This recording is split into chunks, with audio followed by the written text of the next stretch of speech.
Hello, this is Chris and Alpha, and today we will be comparing Bohr and Lewis diagrams.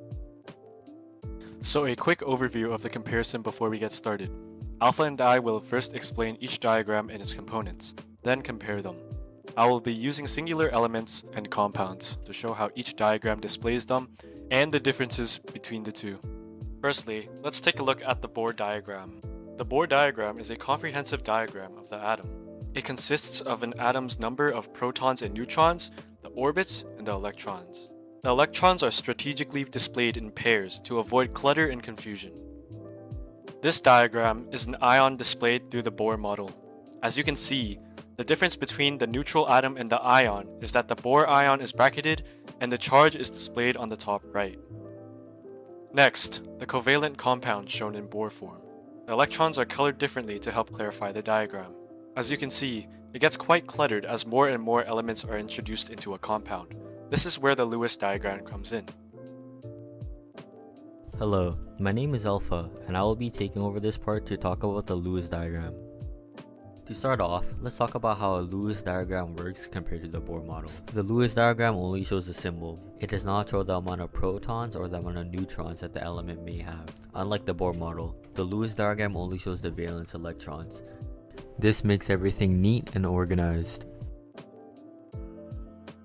Let's talk about how the ionic compound is showed with the Lewis diagram. Let's take a look at oxygen before it's formed into an ionic compound. And this is oxygen after it's formed into an ionic compound. Just like the Bohr diagram, the Lewis diagram also shows the brackets on the side and the charge on the top right.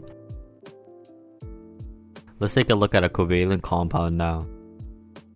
As you can see in the diagram that is shown, you can tell that it is much more neater and much more organized compared to the Bohr model. The dash in between the elements signifies that the valence electrons are being shared with each other. Let's see how an ionic compound is formed. Let's look at the ionic compound. For starters, your compound should only contain a metal and a non-metal. Now, move the electrons from the metals onto the non-metals. At the end, make sure you add the brackets and also the charge that they had on the top right. Moving on to the covalent compounds. Covalent compounds only use nonmetals. Since covalent compounds cannot give away the electron, they have to share their electrons with one another. To show this, simply move the elements next to each other and add a hyphen in between them. This signifies that they are sharing the electron. Now for the final question. Which model is actually better overall? Generally, the Lewis diagram will be better for most situations. The simplicity and clarity of the diagram is unmatched. The Lewis diagram is also easy to recreate, and it is easy to show covalent compounds.